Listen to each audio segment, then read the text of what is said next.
சூடி கொடுக்கும் சுடற்கொடியாள் ஆண்டாள். ஸ்ரீவில்லிபுத்தூரில் உள்ள ஒரு நந்தவனத்தில் நடந்த சம்பவம் இது. நந்தவனத்திற்கு பூக்கள் பறிக்க வந்த பெரியாழ்வார் திடீரென ஒரு குழந்தையின் அழுகுரலை கேட்டார். உடனே அந்த அழுகுரல் எங்கிருந்து வருகிறது என்று வேகமாக தேடினார். அங்கிருந்த துளசி மாடத்தை அவர் நெருங்கிய போது அழகான பெண் குழந்தை ஒன்று அங்கே அழுது கொண்டிருந்தது. ஓடி சென்று அந்த குழந்தையை தூக்கி அவர் தெய்வீக முகக்களை கொண்ட அந்த குழந்தையை தன் நெஞ்சோடு அணைத்து கொஞ்சினார். குழந்தை அழுகையை நிறுத்தியது. இறைவனை தனக்கு அந்த குழந்தையை அளித்ததாக கருதிய பெரியாழ்வார் அந்த குழந்தைக்கு கோதை நாச்சியார் என்று பெயரிட்டார். பிறகு அந்த குழந்தையை தன் குழந்தை போலவே பாசத்தை கொட்டி வளர்த்தார். அந்த குழந்தை வேறு யாருமல்ல, சூடி கொடுத்த சுடற்கொடியாள் ஆண்டாள்தான். ஸ்ரீவில்லிபுத்தூர் நந்தவனத்தில் ஆண்டாள் குழந்தையாக கண்டெடுக்கப்பட்ட நாள்தான் ஆடிப்பூரம். சிறுவயதில் ஆண்டாளுக்கு கண்ணனின் கதைகளை சுவைப்பட கூறுவார் பெரியாழ்வார்.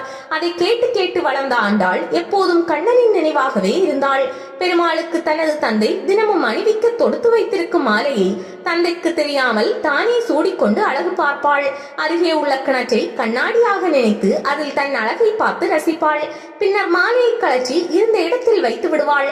அந்த மாலையை தான் பெருமாளுக்கு அணிவித்து வந்தார் பெரியாழ்வார். பெரியாழ்வார் அதிர்ச்சி. ஒரு நாள் வழக்கம் போல் பெருமாளுக்குரிய மாலையை அணிந்து அழகு பார்த்துவிட்டு கழற்றி வைக்கும் போது அதில் ஆண்டாளின் தலைமுடி சிக்கிக் கொண்டது. ஆண்டாள் இதை கவனிக்கவில்லை. ஆனால் பெரியாழ்வார் கவனித்து விட்டார். உடனே அந்த மாலையை பெருமாளுக்கு சாற்றாமல் வேறொரு மாலையை அணிவித்தார்.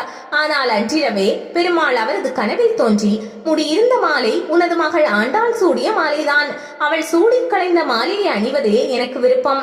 இனி அவள் அணிந்த மாலைகளையே எனக்கு சாற்ற வேண்டும் என்று அருளினார். இதனாலேயே ஆண்டாளுக்கு சூடி கொடுத்த சுடற்கொடியாள் என சிறப்பு பெயர் ஏற்பட்டது. அன்று முதல் இன்று வரை ஆண்டாள் சூடிய மாலையே வடபத்திர சயன பெருமாளுக்கு சாற்றப்பட்டு வருகிறது. ஆண்டாளின் இயற்பெயர் கோதை. இதற்கு பூமாலை என்று பெயர். சூடி கொடுத்த சுடற்கொடி ஆண்டாள் பட்டபிரான் புதல்வி, திருப்பாவை பாடிய செல்வி, வேயர்குல விளக்கு, ஆடிப்பூர நாயகி என பல சிறப்பு பெயர்களும் இவளுக்கு உண்டு. திருமண வயதை அடைந்த ஆண்டாள் கண்ணனை அனுதினமும் நினைத்து தனக்கு ஏற்ற மணவாளன் அவன்தான் என உறுதி கொண்டாள். கண்ணனை நினைத்து மார்கழி மாதத்தில் திருப்பாவை பாடி விரதம் இருந்து வணங்கி வந்தாள். அதை அறிந்த பெரியாழ்வார் மகளின் அந்த விருப்பத்தை ஏற்ற போதிலும் 108 எம்பெருமான்களில் யாரை திருமணம் செய்ய விரும்புகிறாய் என்று கேட்டார். அப்போது ஆண்டாளிடம் ஒவ்வொரு பெருமாளின் பெருமைகளையும் எடுத்து கூறினார்.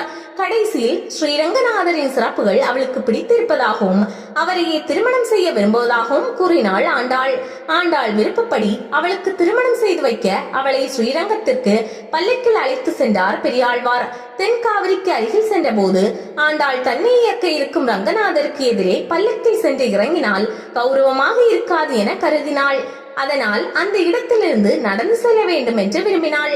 அவளது விருப்பத்தை அறிந்த பெருமாளும் அவள் நடந்தால் பாதம் வருந்தும் என எண்ணி யாரும் அறியாதவாறு அவளை அங்கிருந்து ஆட்கொண்டார். பல்லக்கில் இருந்து ஆண்டாள் திடீரென்று மாயமாய் போனதை கண்ட பெரியாழ்வார் திகைப்படைந்தார். பின்னர் தன் மகளை பெருமாள் அழைத்துக் கொண்டதை அறிந்து அவர் முறைப்படி தன் ஊருக்கு வந்து ஆண்டாளை திருமணம் செய்து கொள்ளும்படி வேண்டினார். பெருமாளும் அதற்கு ஒப்புக்கொண்டார். அதன்படி பங்குனி உத்திரம் அன்று ஆண்டாளை ரங்கமன்னராக ஸ்ரீவில்லிபுத்தூரில் வைத்து திருமணம் செய்து கொண்டார். இதன் அடிப்படையில் இங்கு பங்குனி உத்திரம் அன்று ஆண்டாள் ரங்கமன்னார் திருக்கல்யாணம் நடக்கிறது.